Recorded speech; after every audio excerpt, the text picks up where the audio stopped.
যুক্তরাষ্ট্র যদি হয় দুমুখ সাপ, তবে বেনিয়ামিন নেতানিয়াহুর দুকান কাটা। ধর্মের কল বাতাসেই নড়ছে। ইসরায়েল ইরান চলমান সংঘাতে ইরানই এখন পর্যন্ত জয়ীর আসনে। নেতানিয়াহু প্রশাসনের আর কোনো নয়-ছয় মানবে না ইরান। ইসরায়েলের বিরুদ্ধে অভিযানের প্রশংসা করে ইরানের সর্বোচ্চ নেতা বলেছেন, এক মুহূর্তের জন্য থামা যাবে না। ইরানের ইসলামী বিপ্লবের নেতা আয়াতুল্লাহ আলী খামেনি দেশটির সশস্ত্র বাহিনীকে ইসরায়েলে অপারেশন ট্রু প্রমিস পরিচালনার জন্য প্রশংসায় ভাসিয়েছেন। তার মতে এই ঘটনা ইসলামী জাতির মাঝে গৌরবের অনুভূতি তৈরি করেছে। আয়াতুল্লাহ খামেনি জানিয়েছেন, ইরানের সশস্ত্র বাহিনী শক্তি ও দৃঢ়তার ক্ষেত্রে নিজেদের অবস্থান এবং গোটা ইরানি জাতির প্রশংসনীয় ভাবমর্যাদা গোটা বিশ্বের সামনে তুলে ধরেছে।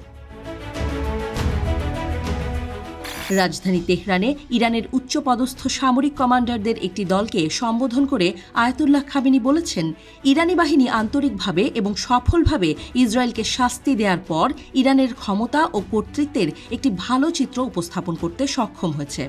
এই সময়ে তিনি সাম্প্রতিক কয়েকটি ঘটনায় সশস্ত্র বাহিনীর সাফল্যের প্রশংসা করেন এবং তাদের প্রচেষ্টার জন্য ধন্যবাদ জানান। খামেনি বলেছেন, ইরানের সশস্ত্র বাহিনীর সাম্প্রতিক সাফল্য গোটা বিশ্ববাসী, বিশেষ করে আন্তর্জাতিক পর্যবেক্ষকদের মনে ইরানের বিশাল অবস্থান ও মর্যাদাকে প্রতিষ্ঠিত করেছে। ইসরায়েলে কয়টি ক্ষেপণাস্ত্র নিক্ষেপ করা হয়েছে এবং এর মধ্যে কয়টি লক্ষ্যবস্তুতে আঘাত হেনেছে তা মুখ্য বিষয় নয়, যদিও আমাদের প্রতিপক্ষ সেই বিষয়টির ওপর জোর দিচ্ছে। তবে মুখ্য বিষয় হল ইরানি জাতি ও সশস্ত্র বাহিনীর ইচ্ছাশক্তির বাস্তবায়ন এবং আন্তর্জাতিক অঙ্গনে তা প্রতিষ্ঠিত হয়েছে। আমাদের প্রতিপক্ষ এ কারণে ক্ষুব্ধ হয়েছে। ইরানের শীর্ষ নেতা ইরানের সশস্ত্র বাহিনীর সুপরিকল্পিত পদক্ষেপেরও প্রশংসা করেন। যে কোনো পরিস্থিতিতে তাদের খরচ কমানোর তাৎপর্য তুলে ধরেন। তিনি মন্তব্য করেন, ইসরায়েলের সাম্প্রতিক ঘটনায় সশস্ত্র বাহিনী এটিই করেছে এবং তারা ভালো করেছে।